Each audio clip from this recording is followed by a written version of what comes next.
right? All right, Riley's smarter than I am today. But want to talk about how you can crush the next 90 days. We've talked a lot about this year, kind of taking your business in 90-day stretches so that you can be more adaptable and adjust to the market. And I think Q2 presents a really unique time in the year because, right, as we know, and as we all just kind of discussed, things are starting to get busier. And so what you do in April, May, and June is really going to propel you through June, July, August, and September. And this is the time, right? Inventory starting to come back, home prices are stabilizing, competition's going up. And so learning how to adapt your business to this next 90 days, I think is really critical to your overall year success. Right, and this is why this matters. I want you guys, if you have a piece of paper in front of you, this is going to be kind of a little workshop exercise through this first slide. But like I was saying, right, second quarter is your critical opportunity to build the momentum that's going to carry you through the rest of the year. What you do in these next 90 days is going to generate the results during the busiest time of the year, and that's going to trickle through the Q3 and Q4 to really fill out the goals that you set in first quarter to make sure that you achieve them. So if you've got a piece of paper by you, I want you to write down one thing that you succeeded doing in Q1. Right? What's one success you achieved in the last 90 days that really helped your business or your life? Maybe you closed a deal that was difficult. Maybe you got new listings. Maybe you had a really successful open house. What's one thing that worked really, really well for you in the first quarter? Write that down.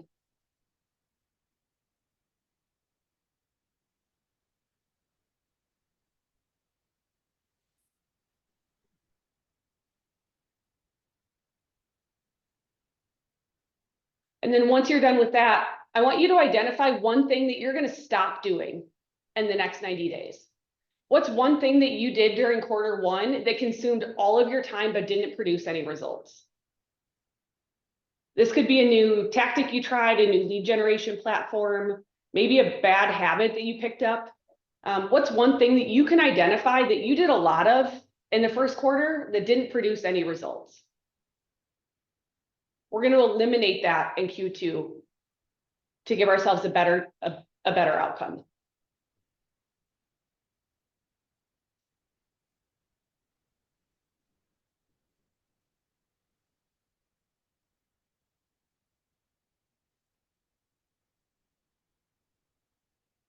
And then once you have that written down, I want you to commit to one new high leverage activity that you're going to consistently perform this quarter. We've talked about this a lot in some of our past trainings, but what's one thing that you're going to do every single day for the next 30, 60, or 90 days, every single day? We've talked about time blocking. We've talked about lead follow-up. We've talked about building systems for your business. What's one thing that you're going to commit to that will give you a lot of leverage in your business? Write that down.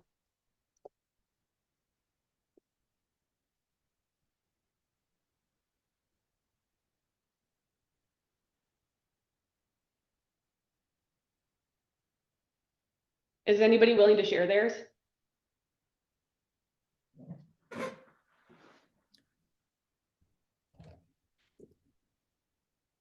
I'll share a few of them. Okay, thanks. I'll start with the first one. What was a change I made? Is that I'm just taking notes over here. So the first one was, what change did you make in quarter one, or what did you quit doing? So what was one success you had in quarter one? Oh, okay, never mind. I'll pass on that one. Okay, what time waster are you going to eliminate? Candy Crush. Very good. I already did. I eliminated that. Good. And what I want to do on a consistent basis is work my database and sphere of influence on a regular basis. Yep. I kind of do it haphazardly, once a month, twice a month. It's going to be scheduled and done. Great. How do you plan to do that? Time block.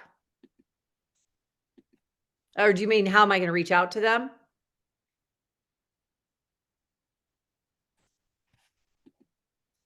I lost you. Yeah, I'm wondering how you plan to reach out. Time blocking is good. Yeah, I'm gonna reach out a bunch of different ways. It's either gonna be a text, a phone call, comment on their social media. Those are my top things that I've been working on. So it's more Awesome. connect with them, and then after I connect with them, talk about market analysis. They wanna know how much their home has increased in value over the last few years, those kinds of things. But my goal is just to make connections with them for now. Great, good. Anybody else want to share?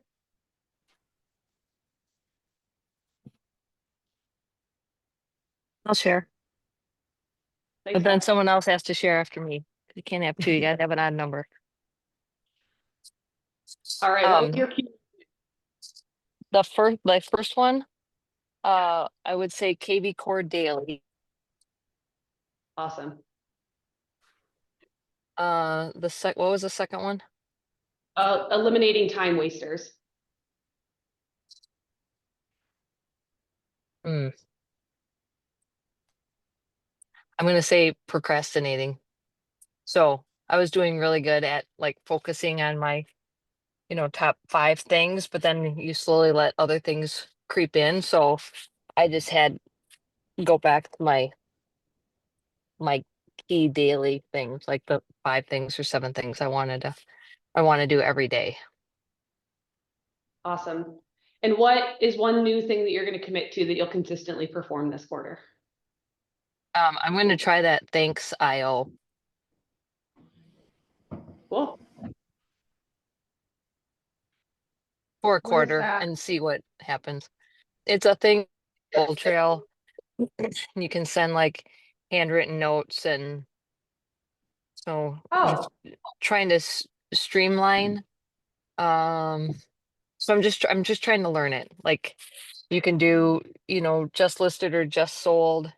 I think where I'm really trying to learn it because I've been looking for a while on like a handwritten note kind of system, and I think this will do it. So that's my one thing I want to add and just focus on for this quarter. Awesome. All right, who's going to be our third chair? I'll go. Cool. Q1 win. I'm gonna say closing a tough deal that also resulted in a good relationship formed with the agent on the other side. It was an agent out of Madison who brought a buyer to this property in Baraboo. And we had coffee afterwards, and he was already thinking of me for referrals up in that area because he doesn't get on Madison often. And we just had a really good conversation, and it was a good relationship formed out of that. Time wasters, less scrolling in the morning. I feel like I go through phases where I have a good morning routine and then I don't, and just scroll on my phone for hours on end. So I need to get away from that again. And high leverage activities, being active on social media every day. I feel like I've seen some growth in my social media through quarter 1. So I just want to keep that going and be present on there. Awesome. Thank you 3 for sharing. But I want you guys, everybody to remember, right? Small, consistent changes in your daily habits will dramatically shift your production outcomes. You don't have to go from 0 to 100. You've got to take the first step and start small, right? For Riley, maybe it's not scrolling for 30 minutes, but it's scrolling for 10. Right now she has an extra 20 minutes.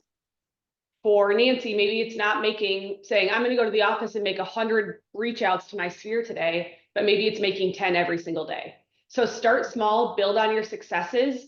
And if you can consistently do that over time, I promise you're going to see dramatic results. Beth kind of alluded to this too, right? But I want you guys to remember, we've talked about this in previous trainings, but something called Parkinson's law, that work expands the time available for its completion, right? I've given the example if somebody comes to me and says, hey, I need you to do a training 6 weeks from now. Guess when I'm probably going to start working on that training? Maybe around week 5, right? If somebody comes to me and says, hey, I need you to do a training on Friday, I'm going to start working on it now. And so remember, this is if you get stuck in those procrastination modes, to shorten your time frames that you give yourself time to do something, right? If we're talking about time blocking, Don't say, I'm gonna block off the first 3 hours of my day to go make calls.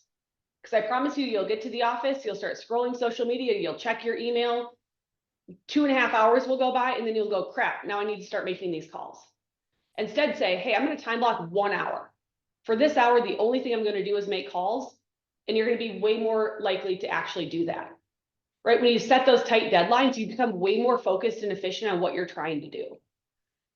So setting compressed timelines for prospecting and follow-ups, right, is going to result in higher productivity and more closed deals. And if you can implement these 90-minute focused work blocks for key activities, you're going to reduce your available time, which is going to increase urgency and performance. This is why I think time blocking is so critically important to actually getting stuff done. Because if I go into work in the morning and I've got my entire to-do list and I've got none of it organized or time blocked, psychologically, I have no idea where to start. I don't know if this task is going to take me 2 hours or if this one's going to take me 20 minutes. And so I get lost in this shuffle of trying to figure out what to do first, when to do it, how to do it. But if you can really put tight timelines to the tasks that you have, it's going to create urgency and it's going to make you do those tasks, right? And it's going to make you accomplish them in less time, which is going to give you more free time to either serve your clients or get more time back in your life. So think about this a lot, right? Write it on a big sheet of paper. Parkinson's law. Work expands to fill the time available for its completion. I know I need to go do this. I'm going to give myself 30 minutes to do it. And in that 30 minutes, I promise you, you'll get it done. So what does Q2 look like from a market standpoint, right? These are stats from our MLS. We show steady inventory growth heading into Q2. We all know this, but I like to see it in a graph form too. We've had a 46.8% increase from January. Oh, that should say, this is last year's data. So I wanted to look historically what Q2 looks like in our market. But in Q2 of last year, right, we saw a 46.8 increase from inventory in January to inventory in June. Right? We all know this, we can feel it, right? The spring and summer market picks up, more houses hit the market, more people are willing to move. Understand this though when you're talking to your clients too, right? If they haven't found the right property now, maybe there's going to be more inventory coming in the next few weeks. But we also know, right, with more inventory may come more competition. Median home prices also have risen 15.5% during that same period. So our market stays resilient, even though we have higher interest rates, more competition. Home prices are going to rise because, like I said, right, even though we have more inventory, more sellers are coming on the market, but so are more buyers, so competition raises. We also see across our MLS within Q2 that suburban properties are showing stronger demand than urban areas. I know a lot of us that work in the stock or Baraboo or outside kind of exterior Madison markets feel this a lot, right? We get the buyers that go, hey, I can spend $400,000 on a house and there's nothing to buy in Madison, so I'm going to go look in Portage or Baraboo or Stoughton or Janesville, right? The market is showing that more people are moving out of the city into the surrounding communities. So keep that in mind as well. So as you're kind of putting your plan together for what you want to do in the second quarter, I think remaining really strong and visible on digital is critical. Creating visual content, right? On your listings, professional photos and virtual tours increase engagement by 73%. This is a stat from NAR that we know the better your listings look online, the more engagement they're going to get, which means the more interest and the higher price point they're going to bring for your sellers. Like Riley said, mastering social media, right? Everybody is online. Figure out where your network is, where your sphere is, and post 3 to 5 times across platforms with location-specific hashtags, right? If you want to work a certain neighborhood in the city or you want to work a certain community, target your social media to those places. Use your hashtags. Beth, I know you and your team did really well on this and have gotten some leads from Instagram and Facebook by using, community hashtags. But make sure that what you're producing for your content online is applicable to the people that you're trying to reach, right? When I'm scrolling social media and I see something that doesn't resonate with me, I scroll right by it. But if I see something about one of the communities I live in or something I'm interested in, right, it's going to make me stop and engage with it. And then lastly, email campaigns. So we'll talk about this more next week, but Bold Trail just released a couple new marketing aspects for us, and one of them is a quarterly newsletter produced by Keeping Current Matters that we can send out. It looks really shiny and sexy and cool. And so, right, making sure you have your CRM set up to send out email campaigns. The family that I'm working with in Madison right now that I'll have their listing coming up, I sent out a market report, I think in February. And you know, shame on me, but I hadn't probably talked to these clients in 4 years. But they were in my database. I sent them out, you know, a market report for their house in February. The same week that they got that market report, they found out that they're pregnant with their third child and they're going to need a bigger house. And they immediately called me. Right. So this stuff does work and it does translate into additional business. I'm probably going to close $1 million in volume because I sent out one market report to people I hadn't talked to in 4 years. So make sure you get that kind of stuff set up. Q2 is also a really interesting time when it comes to pricing and positioning your listings. So, right, as more inventory comes on, more competition for sellers comes on.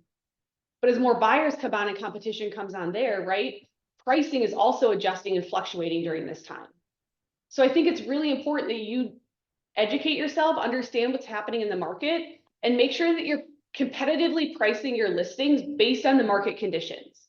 You might have done a market analysis in January or February for a house that wants to list, you know, in April or May. I encourage you to go back and update that, right? What's happening in the neighborhood or what's happening in the market around that listing, because I promise things will probably have changed. And research, right? Research those comparable sales within a 1 mile radius around the house. If you invest in professional staging, whether you do it yourself or, you know, you hire a company, NAR reports that professional staging results in 7 to 10% higher offers. Again, this family I'm working with in Madison, I showed them 2 houses over the weekend. Both were Viridian houses in separate neighborhoods, the exact house. Same layout, different color schemes, but the exact same house. House number 1 was vacant.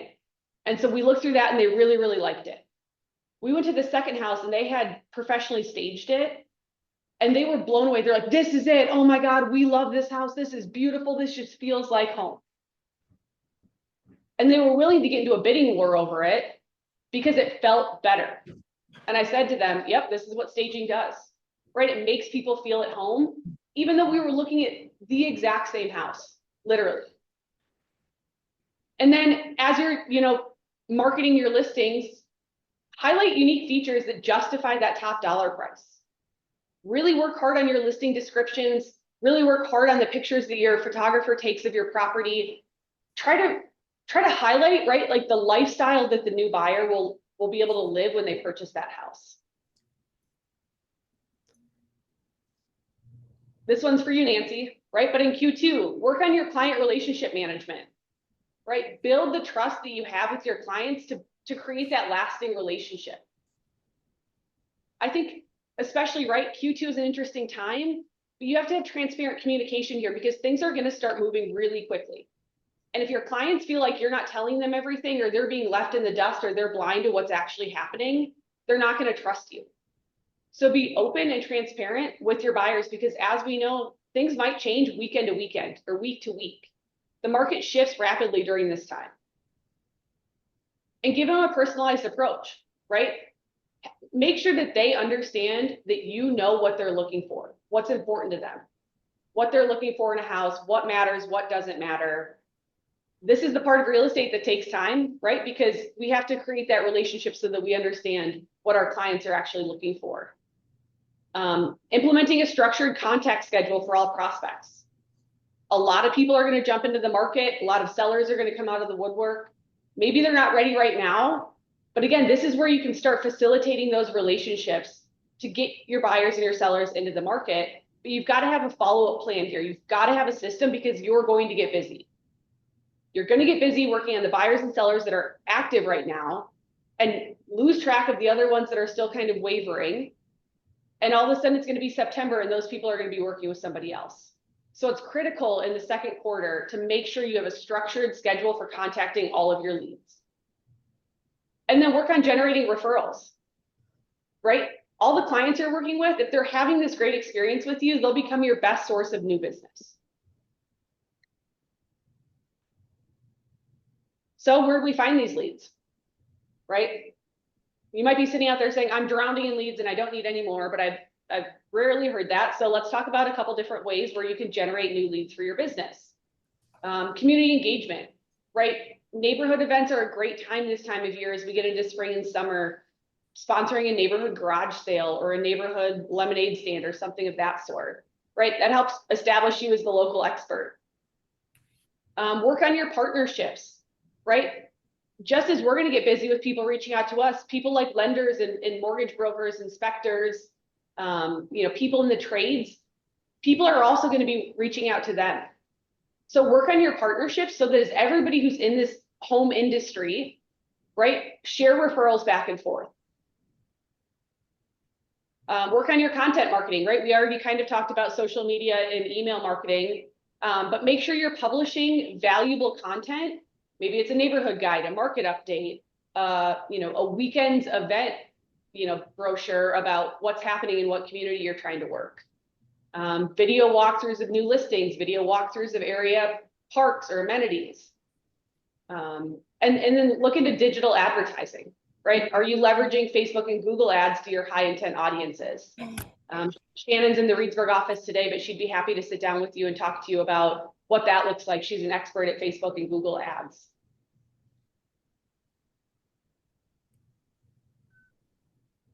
And then I thought this was interesting, right? We say, okay, I'm going to crush Q2. What does this look like? Right? I think these are some reasonable financial performance benchmarks for Q2. If you're looking at your overall, yearly goals, we talk about breaking things down into 90 days. Use these as benchmarks, or if these aren't applicable to your own business, calculate what is, right? But in the next 90 days, can you do $54,000 in gross commission, which is about $1.8 million in volume? That 1.8 million, it's about 6 or 7 transactions if you average a price point of about 300,000. And then what's your expense ratio, right? We often forget about this. We just start, nose to the grindstone, busting out business, spending money to get there, but we forget to think about how much money am I making and how much money am I spending? But it should be about a 1 to 4, expense to profit ratio. And so use these numbers if you want to. Go back to your 2025 business plan and figure out what your, second quarter goals are, break those down. But again, if you can see and rationalize what your business and what your goals look like in a smaller time frame, it's so much easier to conceptualize how you're going to achieve them. Right? Instead of saying, I'm going to gross 200,000 GCI in real estate this year. Again, it's like me showing up to the office with a long to-do list and nothing planned out. Instead, this is effectively time blocking your commission goals or your volume goals and saying, hey, in the next 90 days, do I think I can go close 1.8 million in volume? Yeah, that seems doable, right? That's $600,000 in volume every month for the next 3 months. 2 transactions, easy, done. Right? Do you guys see how much easier it is to visualize and conceptualize how to get that done instead of saying, hey, I need to figure out how to do 24 deals this year and I hope they come at some point. Right? Break things down into tangible, achievable goals. So this is what, your action plan can look like. Again, you can do your own here. But in April, right, set your foundation. Again, we talked about in the beginning of this training how Q2 is going to propel you through the summer market, through the fall market, and into the end of the year. So set your foundation in April. Update your marketing materials. Set your specific quarterly goals. Schedule client appreciation events or client reach outs, right? Again, I know things feel busy now, but they're only going to get busier. And so take advantage of April by setting yourself up for success for the rest of the year. May, this is when we're going to hit it hard, right? You're going to launch targeted ad campaigns, increase your open house frequency, review your performance metrics. This is where you really start, getting after it. And June, this is where we maximize. Right? We're going to leverage the summer buying surge. We've got our systems in place. We've got our processes in place. We've got our calendar time blocked. Now when the business comes, we know exactly what we need to do. June is also a really good time to follow up with your colder leads from Q1, right? These are the buyers that are sellers that said, hey, thanks for the information now. I think we'll be ready in a few months, right? June is a few months. So find all of your Q1 leads or maybe even your early Q2 leads and follow up with them to see if they're ready to buy or sell. And then by the end of June, right, prepare for the Q3 strategy shift.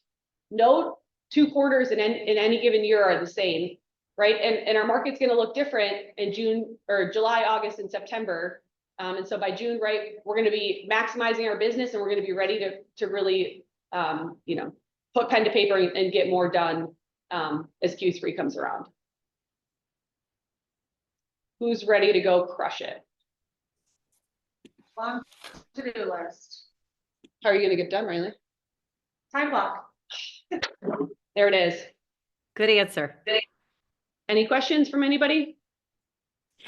Yeah, Reagan, you mentioned the email that we'll be able to send out from Bold Trail from KCM, like a blog or something. Did you say you're covering that next week? Yeah, Okay. I can get it now. I just didn't have time to fit it into this training. Okay. That sounds And good. they also just released a really awesome new app that we can share with our clients. You guys can communicate between communicate with the app between each other. There's property search features in there. You can upload your preferred vendors. And so this app is meant to be kind of a one-stop shop for your clients for their entire home ownership journey. From searching from a house to buying a house to anything that they might need. And it's co-branded to you. And so, you know, 5 years after they buy their house, if they need a plumber, they can go into their app and they can say, oh, Brittany recommended this plumber in Lodi, let's call him. Right, again, it's just another way to keep top of mind. So They released that? they released it a couple days ago. I haven't had a chance to play with it. So again, I didn't have time to get it into this training. But we'll cover the new things that RE/MAX has rolled out next week. Okay, cool. Thank you. Yeah. Perfect. Next week is our sales meeting. So we'll have extra time to kind of play around with the new offerings and how we can use them to grow our business. Okay, we can focus that sales meeting on some of these tech things. I think it's really good in person. Everybody would have their laptops with them. So we'll focus that meeting around these new things. Cool. Well, I appreciate you guys being here. Thanks for taking time out of your morning. I hope you have a good Tuesday and happy Masters Week. Thanks, Reagan. Thank you. Bye.